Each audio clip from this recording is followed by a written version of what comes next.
Leer el pasaje de Joel, capítulo 2, verso 28 al 32, y después nos vamos a ir a Apocalipsis, capítulo 22, verso 17. Esta lección se llama El Espíritu y las cosas finales. El Espíritu y las cosas finales es el nombre de esta lección. Si ya lo tienen, vamos a leer. Yo leo Joel 2:28, ustedes me secundan y nos unimos en el verso 32. Dice la palabra de Dios, Joel 2:28, y después de esto derramaré mi espíritu sobre toda carne, y profetizarán vuestros hijos y vuestras hijas, vuestros ancianos soñarán sueños, y vuestros jóvenes verán visiones. ¿Ustedes el 29?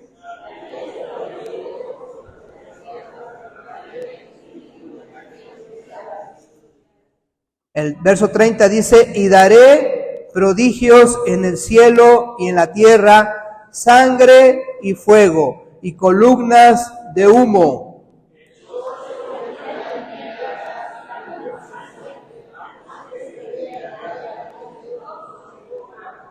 Todos juntos en el 32, y todo aquel que invocare el nombre de Jehová será salvo, porque en el monte de Sión y en Jerusalén habrá salvación, como ha dicho Jehová, y entre el remanente al cual él habrá llamado.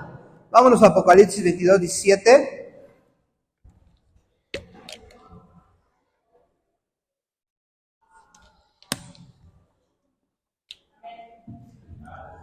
Todos juntos leemos nada más este verso. Y el Espíritu y la esposa dicen, ven. Y el que oye, diga, ven. Y el que tiene sed, venga. Y el que quiera, tome del agua de la vida gratuitamente. Apocalipsis 22, 17. Pueden sentarse. Este es el texto áureo. Apocalipsis 22, 17. ¿Recuerdan el nombre de la lección? Si no, lo vuelvo a decir. Si algunos lo quieren escribir, se llama El Espíritu y las cosas finales. El texto áureo es Apocalipsis 22, 17. Lo vuelvo a leer para que ustedes lo escuchen. Y el Espíritu y la esposa dicen, ven. Y el que oye, diga, ven. Y el que tiene sed, venga. Y el que quiera, tome del agua de la vida gratuitamente. Nosotros ya tomamos esa agua. Cuando aceptamos a Jesús, tomamos de esa agua. Porque ahora dentro de nosotros está el Espíritu Santo, ¿sí? Es agua gratuita, que fue por gracia. La gracia es un favor inmerecido. No nos merecíamos la salvación, pero por gracia la recibimos. Por eso dice en la palabra, por gracia sois salvos. Entonces tomamos el agua de la vida, que es gratuita, no se vendió, no se nos vendió. Aceptamos a Jesús en nuestro corazón y fuimos redimidos, salvos. ¿Quién es salvo? ¿Quién está redimido de sus pecados por la sangre de Jesucristo? Lo puedes confesar, lo puedes declarar. Jesús murió por ti en la cruz del Calvario, sufrió ese martirio. Entonces, por lo menos correspondamos diciendo, sí, yo estoy redimido por la sangre de Jesús. Y eso nos da que podamos escuchar, porque dice ahí, y el Espíritu y la esposa dicen, ven, y el que oye, no toda la gente puede oír, porque tiene sus sentidos entenebrecidos.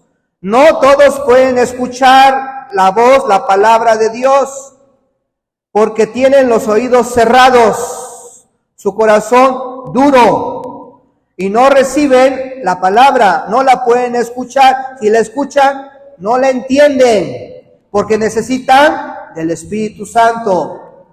Pero nosotros sí. Por eso dice ahí, el Espíritu y la esposa. ¿Quién es la esposa? La iglesia. Entonces hay un diálogo. Espíritu Santo e iglesia. ¿Y cuál es ese diálogo? Ven, ven. ¿A quién le dicen ven? A Jesús, a Jesucristo. Y es una referencia a la segunda venida de Jesucristo. Jesús pronto viene por su iglesia que le ama, que le busca, que le adora y que le sirve y que está llena del Espíritu Santo. Que venga Jesús por su iglesia. Es lo que dice este texto áureo de Apocalipsis 22, 17. Bueno, y la lección se llama, como ya les dije varias veces, el Espíritu y las cosas finales. Esto es porque estamos en los tiempos postreros, en los últimos tiempos, donde ya viene Jesús. Y una evidencia de que estamos en los últimos tiempos es del derramamiento del Espíritu Santo. Estoy adelantando, pero por eso dice el Espíritu y las cosas finales. ¿Por qué las cosas finales? Porque estamos antes de la venida de Jesucristo. Estamos en ese tiempo postrero, donde hay falsos maestros, falsas enseñanzas, donde ya hay guerras, no tan solo rumores de guerra, hay guerras, hay en la naturaleza sucesos extraordinarios, fatídicos.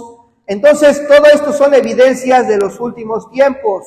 Israel está en guerra, ¿sí? Y es una guerra creciente contra toda aquella gente que odia a Israel, que se están peleando por la tierra prometida, que esto lo vemos desde el Antiguo Testamento, cómo Israel siempre ha peleado por la tierra prometida, y hasta el día de hoy hay un odio de todos esos árabes que ven con ese rencor, con ese odio, con ese enojo hacia el judío, hacia el israelita, por la tierra prometida. Y ahí están en este momento difícil para todos los que están ahí, principalmente los niños, las niñas que están sufriendo los estragos de toda esta guerra que estamos viendo en los medios de comunicación.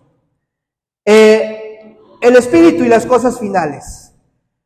Y vemos que en la introducción vemos que tiene que ver una evidencia de que estamos en este tiempo, el derramamiento del Espíritu Santo. Nosotros ya tenemos al Espíritu Santo porque somos salvos. Algunos, porque la mayoría quizás no tiene la experiencia del bautismo con el Espíritu Santo, con la evidencia de hablar en otras lenguas. Algunos quizás no tengan esta experiencia, pero la puedes tener, no se vende, es gratuita. Es gratuita si no has tenido esta experiencia del bautismo con el Espíritu Santo, con la evidencia de hablar en otras lenguas. Pero nosotros como cristianos a veces no tenemos una buena relación con el Espíritu Santo y por lo tanto nos falta conocimiento acerca de quién es el Espíritu Santo. Y ha traído como consecuencia que muchas personas cristianas ignoren toda la obra del Paracletos, toda la obra del Espíritu Santo. Porque siempre se habla mucho del Espíritu Santo que nos da poder para predicar. Y sí es cierto, pero también el Espíritu Santo nos da poder para tener una determinada conducta. Porque nosotros no nos basamos en una fuerza interior o en una catarsis para que podamos tener una conducta. No, nosotros tenemos poder para el Espíritu Santo, por el Espíritu Santo, para tener una ética, una conducta bíblica. También tenemos una capacitación por el Espíritu Santo para el servicio, para el ministerio. Somos equipados por el Espíritu Santo, pero si no tenemos una relación constante, adecuada con el Espíritu de Dios, vamos a tener ignorancia de toda esta obra. Y a veces nos olvidamos que el Espíritu Santo es una persona de la Trinidad con intelecto, con sentimientos, con voluntad, y que debemos establecer una comunicación para tener una relación y un conocimiento creciendo de menos a más. Entonces, esa es la introducción. ¿Por qué? Porque estamos en el pasaje de Joel 2:28, donde se promete del derramamiento del Espíritu Santo. Y se hace la ilustración de la lluvia temprana y la lluvia tardía. ¿Por qué hay un derramamiento? Porque se asemeja a una lluvia el Espíritu Santo, donde cae como una lluvia y es derramada su presencia para los que están en ese lugar. Y esto está profetizado, ya lo leímos, ¿en qué pasaje? Joel 2:28. ¿Quién lo quiere volver a leer, por favor?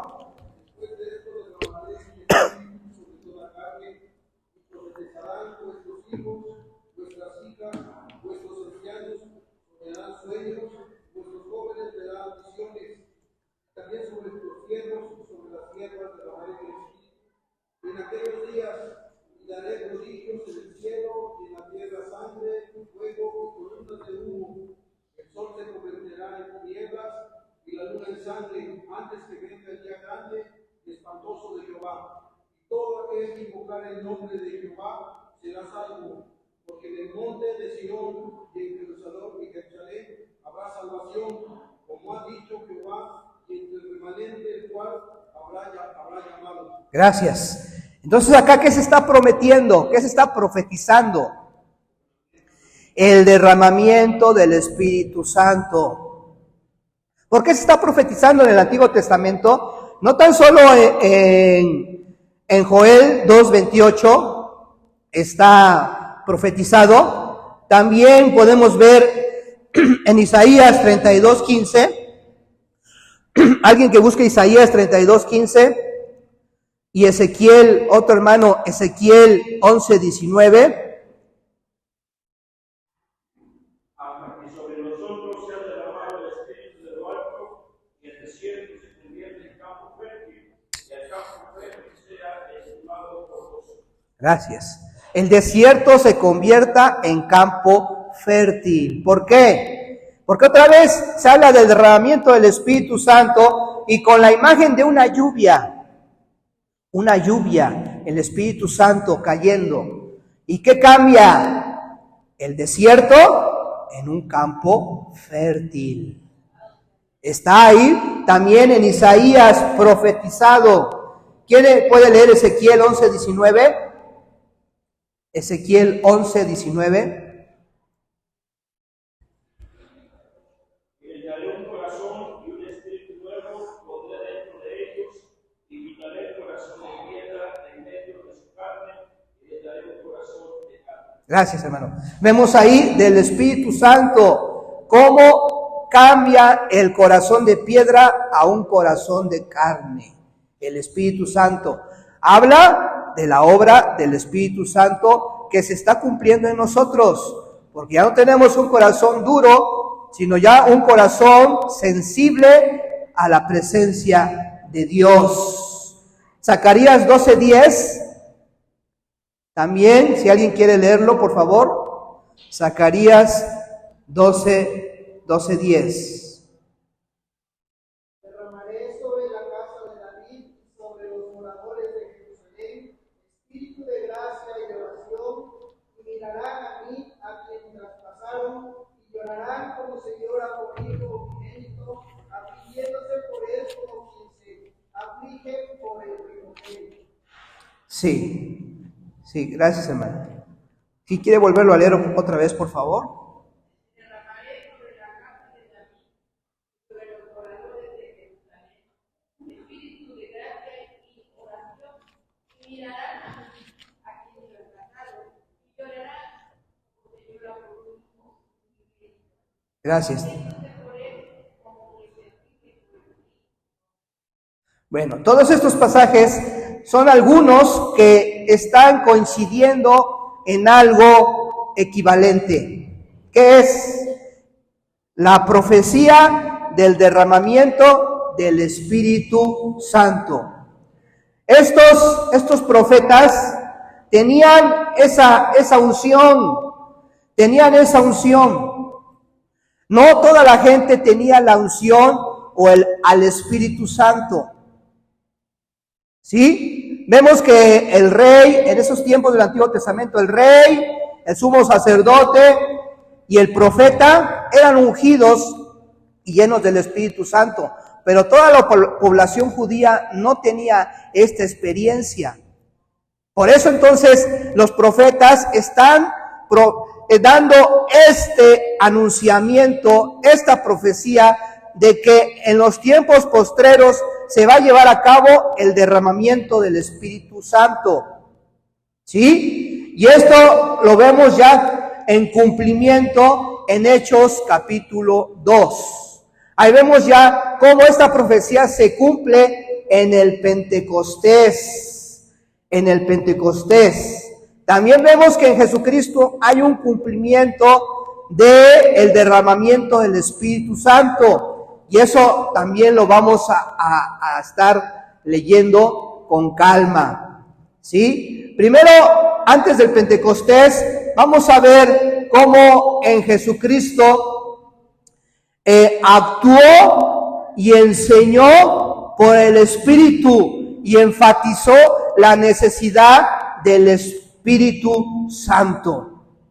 Lo que se prometió con los profetas se cumplió en la persona de Jesucristo. Vamos a ver Mateo 3:16, si alguien lo quiere leer, por favor. Mateo 3:16, ¿qué dice acerca de Jesucristo?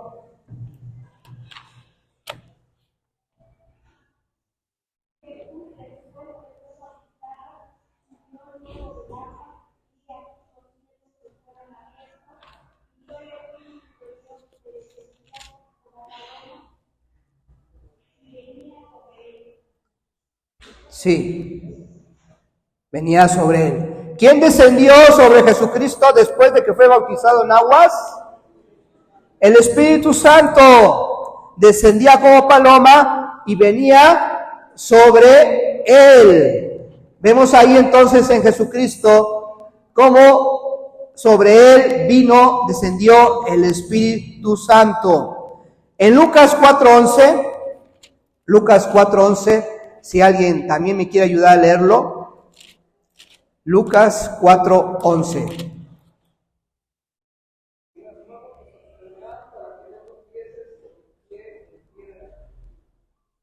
Sí. En las manos te sostendrán para que no tropieces con tu pie en piedra. Bueno, ese es otro pasaje. Pero el que quiero leer también es 4:18. Dice: el Espíritu del Señor está sobre mí, por cuanto me ha ungido para dar buenas nuevas a los pobres. Me ha enviado a sanar a los quebrantados de corazón, a pregonar libertad a los cautivos y vista a los ciegos, a poner en libertad a los oprimidos, a predicar el año agradable del Señor. ¿Quién estaba enunciando esto? El propio Jesucristo. Jesús.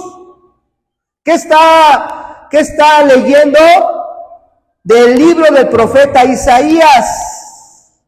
De este libro del profeta Isaías, esta profecía la está leyendo de Isaías 61. Y en el 21 dice: hoy se ha cumplido esta escritura delante de vosotros. O sea, lo que se prometió en el Antiguo Testamento, en el Nuevo Testamento ya se está cumpliendo. Se cumplió primeramente en Jesucristo, porque fue ungido nuestro Señor Jesucristo. Y esa unción le dio la capacidad para dar las buenas nuevas. Esa unción le dio la capacidad para sanar a los quebrantados de corazón. Esa unción le dio la posibilidad de libertar a los cautivos, de dar vista a los ciegos, de dar libertad a los oprimidos. Entonces vemos que ahora en Cristo Jesús está el cumplimiento del derramamiento del Espíritu Santo, y eso le dio la capacidad para obrar los milagros y las maravillas de nuestro Dios en aquel tiempo. Le dio el poder de morir en la cruz del Calvario. Un día antes murió el viernes Jesús. Un día antes, jueves, donde estaba orando nuestro Señor Jesucristo, y se pasó casi toda la noche en oración. Se la pasó orando nuestro Señor Jesucristo toda la noche del día jueves. A veces decimos, no, es que para Jesús, como es Dios, pudo morir en la cruz. Pero nuestro Señor Jesucristo fue hombre como tú y yo. Era un ser humano como tú y yo. Tenía necesidades como tú y yo. Y por esa razón, ante esa obra de crucifixión tan difícil, todo el jueves estuvo en ruego y en oración con nuestro Dios. ¿Quién? Jesús. Orando, clamando al Padre, porque al otro día tenía que dar su vida en la cruz. Algo complejo, algo demasiado difícil. Tenía que recibir ese poder del Espíritu Santo, y lo buscó en oración y recibió esa capacidad, esa fortaleza, esa determinación para dar su vida en ese martirio, en esa crucifixión. Y lo pudo hacer. Pero, ¿qué me está diciendo la Biblia? Jesús pudo hacer su obra por el Espíritu Santo, por la unción del Espíritu Santo. Pudo hacer Jesús lo que ya está escrito en los evangelios. Pero ese derramamiento del Espíritu Santo, ¿dónde fue prometido? En el Antiguo Testamento. El derramamiento del Espíritu Santo. Pero eso también es una evidencia de que estamos en los postreros tiempos, de que pronto viene Jesucristo por su iglesia. Y donde nosotros debemos de enfocarnos en Dios y reflexionar en la palabra, para que estemos alistados, para que estemos equipados, para que estemos preparados para este tiempo difícil, porque se vienen cosas difíciles para la humanidad, y donde nosotros, la iglesia, no nos deben de agarrar en curva, sino debemos de estar ya alistados y preparados. ¿Y cómo? Reflexionando en la palabra de Dios, porque ahí está todo escrito. El cristiano no puede ser ignorante. No podemos decir no lo sabía, porque está escrito en la Biblia. Entonces, que el Espíritu Santo nos induzca a leer, a reflexionar en la palabra de Dios, para que estemos listos y preparados para lo que viene por delante para nosotros. Y estemos capacitados y estemos equipados por el Espíritu Santo. Otro ejemplo del derramamiento del Espíritu Santo lo vemos en Hechos capítulo 2. ¿Quién quiere leer, por favor? 2:1 hasta el 4, por favor. Cuando llegó el día de Pentecostés, estaban todos unánimes juntos, y de repente vino del cielo un estruendo como un viento recio que soplaba, el cual llenó toda la casa donde estaban sentados. Se le aparecieron lenguas repartidas como el fuego, asentándose sobre cada uno de ellos. Fueron todos llenos del Espíritu Santo y comenzaron a hablar en otras lenguas según el Espíritu les daba gracia. Gracias, hermana. Ahí vemos entonces cómo se sigue cumpliendo el derramamiento, y eso lo dice en su primera predicación de Pedro de este tiempo Pentecostés, en 2:16, 17. Desde el 14 empieza a decir: Pedro se puso en pie, alza la voz y les dice: varones judíos, todos los que están habitando en Jerusalén, estos no están ebrios. ¿Por qué tuvo que dar esa explicación? ¿Cómo estaban? Como dice el corito, los 120 estaban esperando la promesa del Señor. ¿Cómo estaban los 120? ¿Cómo estaban los discípulos? Bautizados con el Espíritu Santo. ¿Y cómo lo demostraban?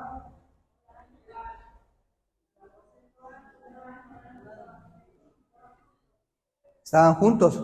Pero ¿cómo estaban expresando ese bautismo con el Espíritu Santo? ¿Qué dice en el verso 4? Ya lo leyó el hermano Abel. Comenzaron a hablar en otras lenguas. ¿Sí? Y por eso la gente al escuchar, al verlos, pudieron mal pensar: estos están borrachos, estos están ebrios. Y por eso lo explica en el verso 15: porque estos no están ebrios. Y dice el verso 16: mas esto es lo dicho por el profeta Joel. Y otra vez cita a Joel 2:28. Y en los postreros días, o sea, en los últimos tiempos, vuelvo a repetir, donde ya pronto viene Jesús, derramaré de mi espíritu sobre toda carne. Y dice todo Joel 2:28. Se lo sabía de memoria Pedro. Dice: sobre mis siervos y sobre mis siervas derramaré de mi espíritu y profetizarán. Y sigue enunciando Joel 2:28. Hasta el verso 20 dice: antes que venga el día del Señor grande y manifiesto. O sea, antes de que venga Jesús por su iglesia. Y todo aquel que invocar el nombre del Señor será salvo. Y siguió predicando con esa unción, con esa capacidad sobrenatural que da el Espíritu Santo para predicar, para enunciar las verdades bíblicas. Y siguió predicando. Y dice en el verso 41: y así que los que recibieron su palabra fueron bautizados. O sea, ese mensaje Pentecostés tuvo fruto inmediatamente. Tuvo un fruto poderoso, porque cuando el Espíritu Santo está en medio de la palabra, hay frutos poderosos, hay frutos inmediatos, hay frutos tangibles grandes que se pueden contemplar. Suceden cosas sobrenaturales, suceden milagros portentosos. No hay freno del diablo, no hay freno de las circunstancias. La iglesia empoderada y llena del Espíritu Santo puede avanzar en medio de la adversidad y de la oposición del maligno y del diablo, que siempre quiere destruir a su iglesia y a la cristiandad. Y vemos ahí, se añadieron aquel día como 3,000 personas. 3,000 personas se convirtieron. Y después en el verso 42, y perseveraban en la doctrina de los apóstoles, en la comunión unos con otros, en el partimiento del pan y en las oraciones. No dice que se la pasaban peleando entre ellos y que un hermano le tuvo envidia al otro porque tenía mayor patrimonio y que no sé qué, y que chismes y que discusiones. No, porque el Espíritu Santo da un poder de conducta, un poder para tener una ética bíblica. No tan solo es para predicar, sino es para que tengamos un comportamiento alineado a la voluntad de Dios. Y vemos ahí, había comunión unos con otros en el partimiento del pan. ¿De qué sirve que tengamos a veces una comida repleta de lo mejor de comida si hay discusiones, si hay pleitos en el hogar? ¿De qué sirve? Pero si aunque sea comemos un taquito de frijol, un taquito de sal, un vaso de agua, pero hay comunión, hay alegría, hay armonía. Es como si estuvieras comiendo la comida más mejor. ¿Sí? Todo esto da el Espíritu Santo. Y entonces acá vemos el cumplimiento de la profecía del Antiguo Testamento. Hoy se sigue cumpliendo lo que el Espíritu Santo hace con nosotros, produce con nosotros. No sé si alguno de ustedes ha estado, yo no he tenido participación porque nunca he tenido problema con el alcohol. Sí, quizás en ciertos momentos acepté invitaciones de mis amistades, pero nunca tuve ese problema de adicción al alcohol. También por mis papás cristianos que siempre me trataron de inculcar que fuera libre de vicios. Pero no sé si ustedes, alguno tuvo esa experiencia de estar en Alcohólicos Anónimos. ¿No? Si no, mejor, ¿verdad? Pero en esa semana, no sé, por X o Y, yo me enteré de la terapia que hacen en Alcohólicos Anónimos y me llamó mucho la atención cómo hacen su terapia, porque es impactante cómo entiendo que el que está al frente, también se reúnen como nosotros, y el que está al frente se le dice padrino, ¿sí? Los que están ahí escuchando, ahijados. Y el padrino es el que se encarga de ayudarlos a que se libren de la adicción al alcohol. Pero la manera en que les habla, parece que, les habla como una persona no cristiana, por supuesto, ¿sí? Pero parece que les está predicando a su manera, ¿sí? Parece que les está predicando y los bombardea y les dice, les habla. Y manejan mucho el pasado, y todas las frustraciones que han tenido, que los han orillado o los orillaron en su momento a refugiarse en las drogas y en el alcohol. Y entonces ellos hablan de sus experiencias traumáticas y frustrantes, que si los engañó la esposa, ellos empiezan a narrar su experiencia de sufrimiento cuando su esposa los engañó. O que si vivieron X circunstancia de que su papá nunca estuvo con ellos y que si vivieron siempre en la soledad, un papá ausente, empiezan a hablar de ese sufrimiento de la soledad por no haber tenido un papá.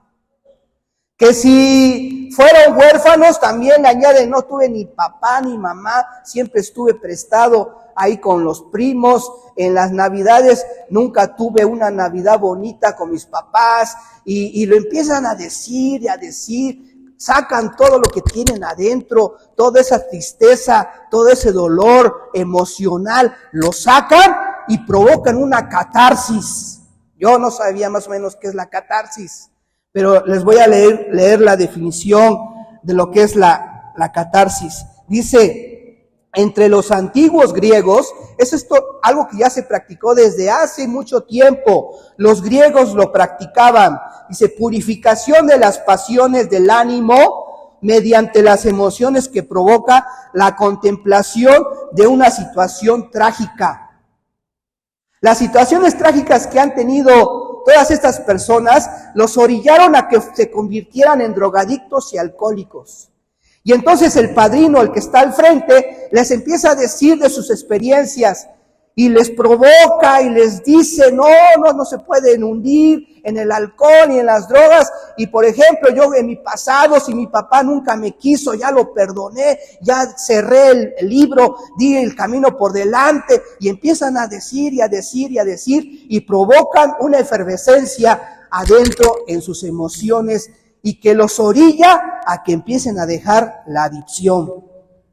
Y a mí me llamó la atención cómo entre ese grupo se ayudan, porque realmente viven una vida miserable. No sé si han tenido plática o convivencia con un alcohólico, pero es una vida miserable. Con un drogadicto, es una vida miserable. ¿Pero por qué están hundidos ahí? Porque hay un pasado que los encadena emocionalmente y día con día los está hundiendo en un pozo sin fondo. Y en este grupo, para bien o para mal, están saliendo adelante de la adicción. Pero nosotros, cristianos, no tenemos esta filosofía, esta ideología. Nosotros tenemos al Espíritu Santo dentro de nosotros y a veces lo desperdiciamos, de esta gracia. Nos volvemos religiosos.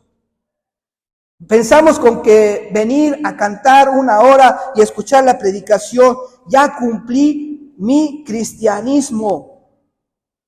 Ya cumplí, me siento bien, ya me voy a mi casa. Próximo culto tengo que cumplir otra vez con su ofrenda, con su diezmo, con su participación, con la asistencia al culto. Otra vez canto, otra vez escucho la palabra, la predicación, ya volví a cumplir. Pero si nada más estamos con esta actividad por costumbre, es una religiosidad. Y no estamos creciendo en esa dinámica con el Espíritu Santo. Y esto nos va a traer como consecuencia que nosotros no reflejemos a Cristo en cada momento. Nos va a traer como experiencia que van a venir las adversidades, van a venir los momentos amargos, porque a veces hay tiempos de vacas gordas y también hay tiempo de vacas flacas. Y cuando es el tiempo de vacas flacas, hay adversidad, hay problema, hay enfermedad, hay derrotas, a veces no nos va bien, hay pruebas difíciles y salimos derrotados. ¿Pero por qué? Porque no tenemos una verdadera comunión con el Espíritu de Dios, con el Espíritu Santo. No tenemos esa vivencia diaria en cada momento y estamos distanciados de tener una comunión con el Espíritu de Dios. Y quizás expresemos ante los demás ser un buen cristiano. Expresemos ante los demás ser participativo y quizás escuchemos buenos comentarios de uno, cómo participa en la iglesia, cómo ayuda al pastor, cómo tiene disposición, cómo vemos que da ofrenda, cómo ayuda económicamente a X congregación. Y podemos recibir comentarios positivos, pero eso no quiere decir a veces que verdaderamente tenemos un encuentro diario con Dios y una comunión con Dios. A veces las apariencias engañan. Las apariencias engañan. Pero ahorita no es para que los haga sentir mal o para que hable negativamente, sino es porque necesitamos verdaderamente con ahínco tener una comunión creciente y constante con el Espíritu Santo. Porque no estamos nosotros solos, no estamos solos, estamos con Dios. Dios está en nosotros, Dios está en tu vida, Dios está contigo. Y quizás este año ha sido difícil para ti, pero déjame decirte que mañana todo puede cambiar radicalmente para bien, porque Dios está contigo. Dios está con su iglesia. Y la evidencia es que se ha cumplido la profecía del derramamiento del Espíritu Santo. Así como Pedro predicó que la razón por la cual estaban hablando en lenguas era porque lo prometido por Joel en 2:28 se había cumplido. Dice Joel 2:17, y en los postreros días, dice Dios, derramaré de mi espíritu sobre toda carne. Derramaré de mi espíritu, y vuestros hijos y vuestras hijas profetizarán. Vuestros jóvenes verán visiones, y vuestros ancianos soñarán sueños. El Espíritu Santo imparte poder y nos capacita a una vida servicial, a una vida de servicio. Por ejemplo, Pedro en Hechos 10:38 dice, como Dios, léanlo conmigo, 10:38, yo lo leo en voz alta, ustedes traten de ver en su Biblia. Ahora me estoy adaptando a este aparato, se lo quité a mi hijo, ahorita lo está extrañando, pero me estoy adaptando porque así, como es táctil, se agranda, y lo que a veces me cuesta trabajo de ver con la letra chiquita, aquí ya lo puedo ver bien, pero como no estoy acostumbrado a hacer esto, me freno un poquito, ¿verdad? Es cuestión de adaptarse. Pero, ¿por qué? Porque ya no veo como cuando tenía 20 años. Pero soy un ser humano igual que tú y yo, ¿verdad? Somos vasos frágiles, no somos supermanes, no. Y por esa razón tenemos necesidades físicas de toda índole. Y por eso buscamos la ayuda de Dios, porque ustedes quizás puedan decir, y menospreciar a los que se paran aquí enfrente, pero para pararse aquí enfrente y verlos así cara a cara, no crean que yo estoy confiando en mí, porque yo soy demasiado tímido. Aunque ustedes digan que no, yo, la hermana Clara, no sé si se recuerda de mí cuando estaba jovencito, era una persona muy tímida, ¿verdad, hermana? O todavía lo soy. Mi hijo Javier es tímido también, y lo veo y digo, no, ¿por qué? ¿Por qué es así? Pues yo fui así, soy así. Es el ejemplo que le estoy dando. Pero, y una persona tímida tiene muchas inseguridades. A veces tenemos complejos que nos hace ser así, a veces no ver de frente. Y si yo tengo ya la práctica y costumbre de estar así con ustedes, es porque Dios nos ayuda verdaderamente a hablar en público. ¿Sí? Dios nos ayuda a hablar en público. Y acá a veces se ve que hay personas aburridas, que hay personas que dicen, es bien chorero el hermano. O sea, a veces uno discierne sus impresiones, pero a pesar de eso uno tiene que seguir adelante. Ha habido hermanos que me han interrumpido y me han contradecido, y a veces en sus comentarios pues no ha sido un comentario agradable, y en cierta ocasión me agarraron en curva, y de lo que comentó alguien yo me enojé aquí enfrente, y si me enojé ya empecé a perder un poquito el control. Pero ya después de esa predicación, ya reflexionando en la casa de ustedes, digo, no, es que No debo de enojarme si alguien se levanta y me contradice, sino al contrario, debo de tener paciencia y saber qué decir. ¿Sí? Pero el Espíritu Santo está con nosotros y nos quita los miedos, nos quita la inseguridad, nos quita el complejo. Si ustedes supieran, por ser chaparrito, qué complejo me dio cuando iba a la secundaria.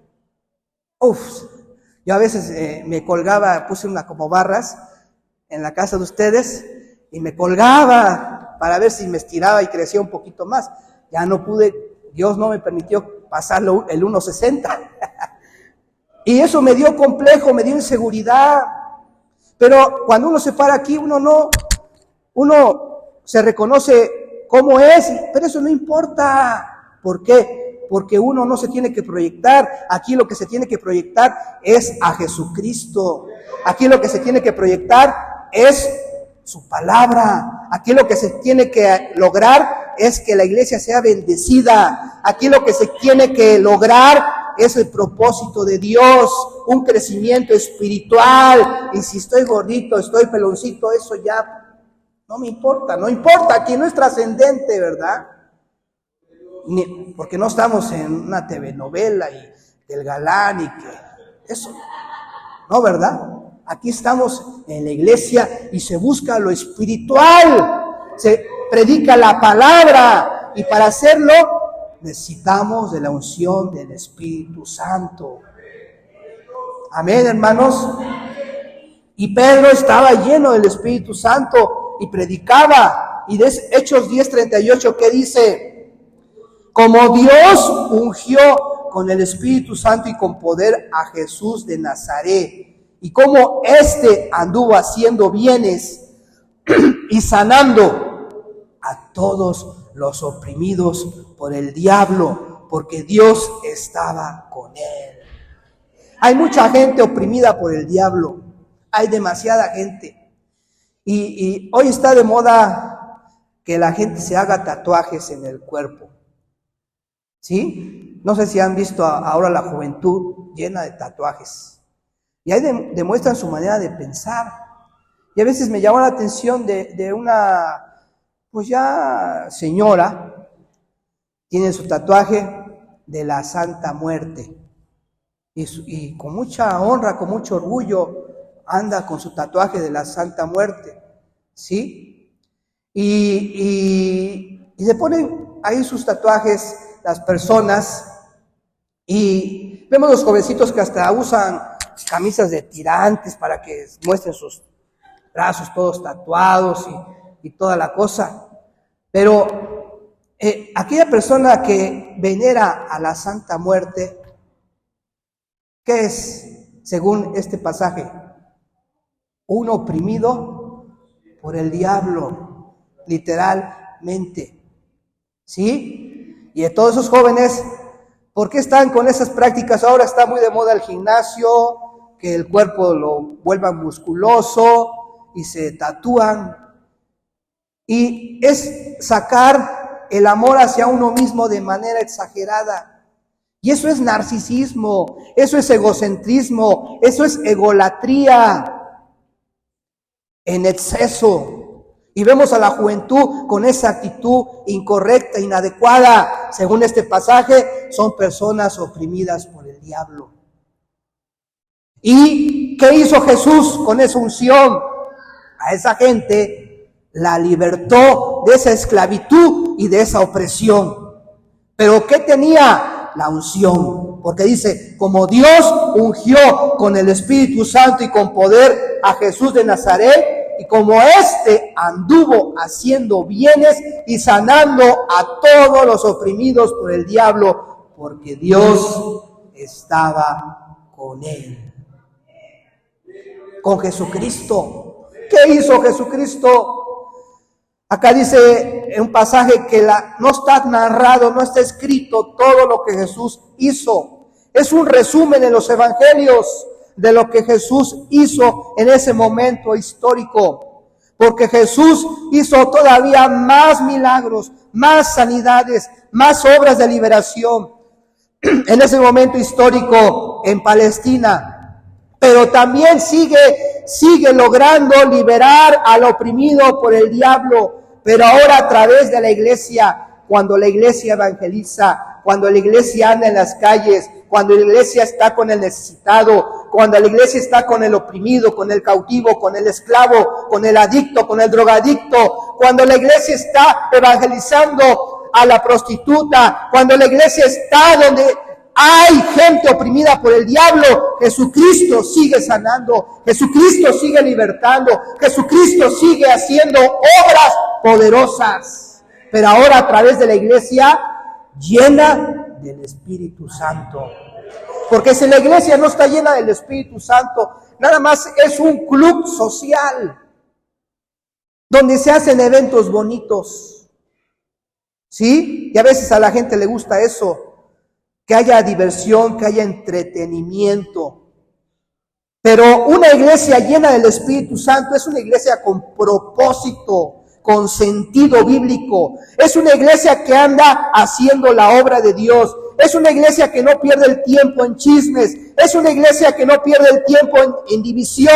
Es una iglesia que es atinada y ve al que está necesitado y le predica el evangelio para ayudarle, para sacarlo de ese pozo de corrupción. Por eso necesitamos al Espíritu Santo, porque nos imparte poder y nos capacita a una vida de servicio. Amén, hermanos. Y así ya nos vamos a la última parte, que es presencia y voz del Espíritu. Vámonos a Apocalipsis 1:4, por favor. Apocalipsis 1:4. ¿Qué dice? Si alguien lo quiere leer, por favor.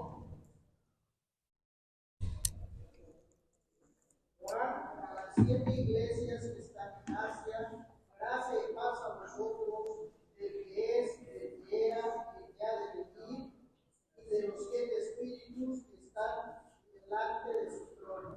Gracias. Porque algunos hombres han entrado encubiertamente en lo que antes habían sido destinados para esta condenación, hombres impíos que convierten en libertinaje la gracia de nuestro Dios y niegan a Dios, el único soberano, y a nuestros señores. Sí, gracias, pero sí, es Apocalipsis 1:4. Sí, gracias. No sé qué escuchó la hermana Elvia. ¿Cuál pasaje? No, perdón, dije Judas. No, perdón, si me equivoqué. Apocalipsis 1:4. Ahí vemos entonces cómo hay un mensaje a las 7 iglesias que están en Asia. Gracia y paz a vosotros, del que es y que era y que ha de venir, y de los 7 espíritus que están delante de su trono. Vemos ahí un mensaje a las 7 iglesias. Y las 7 iglesias están en el capítulo 2. ¿Cuáles son las 7 iglesias? Ahí las puedes ver en tu Biblia. Primero es Éfeso, Esmirna, Pérgamo, Tiatira, Sardis, Filadelfia, Laodicea. Son 7 iglesias, ¿verdad? Pero también el mensaje es para la iglesia universal de todos los tiempos. ¿Sí? Un mensaje. Pero vemos ahí que Juan, a través del Espíritu Santo se le dio este mensaje para las 7 iglesias. Y ahí vemos que cada mensaje tiene características peculiares. ¿Sí? Pero solamente porque estaba en medio, en el ambiente espiritual, Juan pudo captar y escribir este mensaje. Y vemos ahí que empieza con este saludo: gracia y paz a vosotros. Nosotros a veces ya no, por cultura cristiana, siempre decimos Dios te bendiga. ¿Sí o no? Algunos ya, bendiciones hermano, bendiciones hermana, como que ya más cortito. ¿Sí? Pero ¿quién saluda todavía así? Dios te bendiga. Y a veces en la calle no queremos que sepan que somos cristianos. Buenos días, buenas tardes, hasta luego, buenas noches. Pero hay algunos que dicen Dios te bendiga, aunque estemos ahí en el súper, en la calle, ¿verdad? Pero aquí hay otro mensaje, otro saludo: gracia y paz a vosotros. ¿Sí? Y es un saludo bíblico. Gracia, ¿qué significa gracia? Favor inmerecido. ¿Sí? ¿Qué significa paz? ¿Qué significa paz para ti? Con tus propias palabras. ¿Sí, hermano? ¿Sí? ¿Quién tiene paz? ¿Quién tiene conflicto? ¿Quién no tiene paz? Si no tenemos paz, a veces estamos nerviosos, podemos tener ansiedad, desesperación, nos enojamos, explotamos porque no tenemos paz, amargura. Entonces, gracia y paz. Gracia era el saludo típico de la iglesia primitiva. ¿Sí? Gracia. No, perdón. Voy a agrandarle, le digo que sí me hace falta grande. Shalom, paz, era de la iglesia primitiva. Y caris, gracia, era de la iglesia ya que los griegos que se habían convertido. ¿Sí? Entonces vemos otra vez, porque quizás no me expliqué o no leí bien. Shalom, paz, representa la forma corriente de saludo entre los judíos de la iglesia primitiva.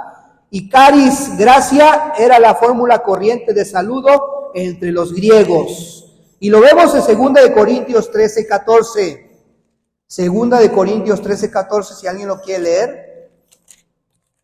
Si yo lo encuentro primero, lo leo. 13:14 dice: la gracia del Señor Jesucristo, el amor de Dios y la comunión del Espíritu Santo sean con todos vosotros. Amén. Vemos a ese saludo de Pablo: la gracia, el amor, la comunión sea con todos vosotros. Amén. Entonces vemos que antes del mensaje a la Iglesia Universal está el saludo. Está el saludo. ¿Sí? Y vemos otras puntos que los voy a omitir porque ya se me acabó el tiempo, pero parte del mensaje a la Iglesia Universal, parte final de este mensaje está en Apocalipsis 22, el último capítulo de la Biblia, Apocalipsis 22, y en los últimos versos de la Biblia está esta parte final del mensaje a la Iglesia Universal de Dios. 22, desde el 6 está ahí un comentario: la venida de Cristo está cerca. La venida de Cristo está cerca. Verso 7 dice: he aquí, vengo pronto. Verso 12: he aquí, yo vengo pronto y mi galardón conmigo para recompensar a cada uno según sea su obra. Dios es justo. Dios es justo. Y a cada quien nos da lo que merecemos. En este momento, pero también en un momento final. Porque Él no se equivoca.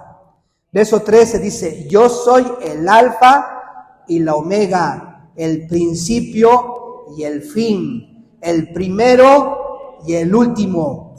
Y verso 16 dice: yo Jesús he enviado mi ángel para daros testimonio de estas cosas en las iglesias.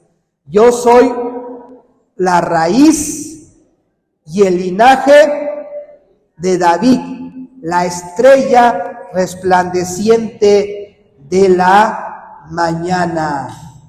Y verso 17: y el espíritu y la esposa dice: ven. Y el que oye, ¿quién oye? ¿Quién de ustedes oye? Diga: ven.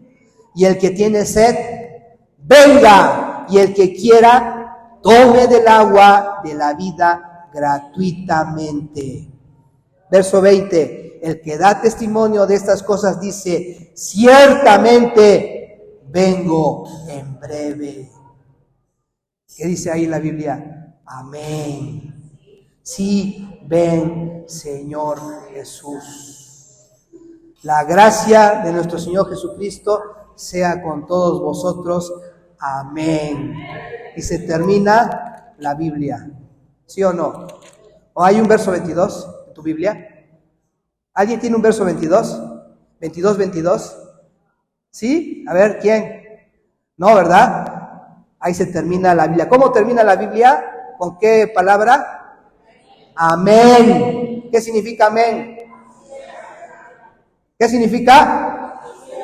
Así sea. Y ese es parte del mensaje de Juan a la Iglesia Universal de Dios. Ya lo resumí porque ya se me acabó el tiempo, hermanos, y vamos a terminar. Antes de dejar el lugar, mi papá siempre me dijo, Javier, predica como si fuera la última vez. Sí, siempre me dijo. Y si hay 10 hermanos, predica como si fueran 1000. Y si hay 1000 hermanos, predica como si fueran 10. ¿Sí? Pero también te recuerdo, siempre predica como la última vez. Y siempre me acuerdo de mi papá.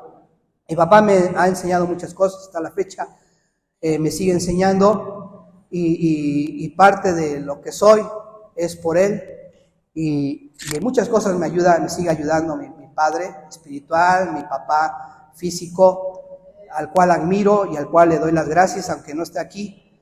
Estoy muy agradecido con mi papá, porque pues me dio también ese amor y esa pasión por predicar, por el servicio, por el ministerio. Y no sé por qué lo estoy diciendo, quizás extraño mucho a mi papá ahorita en este momento, pero ya me acordé, porque siempre hay que predicar como si fuera la última vez. ¿Sí? No sabemos en el próximo año si yo siga predicando en este lugar, que Dios me lo permita, en mi deseo también, pero siempre hay que predicar como si fuera la última vez. Si Dios me permite estar acá otro ratito más con ustedes, amén, que Dios sea la gloria, la honra y la alabanza, ¿sí? Pero yo le doy gracias a Dios porque desde hace tiempo el hermano Alfredo me dio la oportunidad. Ya tiene, a ver, déjenme recordar cuánto tiempo tiene de que el hermano Alfredo, cuando todavía el hermano David era pastor, hace qué tiempo, los últimos años del pastorado del hermano David, que el hermano Alfredo era copastor, el hermano Alfredo me invitó a ayudarle, a ayudar a la iglesia a predicar, pues ya casi son como unos 15 años, más o menos. El tiempo se pasa muy rápido y se paga el precio por servir a Dios. ¿Sí? Se paga el precio y yo he pagado ese precio. No todo ha sido bonito, se ha sufrido, pero aquí estoy hasta este momento y lo digo a veces, ahorita que estoy diciendo esto, lo digo con tristeza, con dolor, porque se ha sufrido por predicar la obra de Dios, pero es parte de Jesús sufrió. Si Jesús sufrió, uno que es nada, ¿cómo no va a sufrir por la obra de Dios, verdad? Pero bueno, ya estoy hablando quizás de mi corazón. Pero que Dios les siga bendiciendo mucho, hermanos, que Dios les siga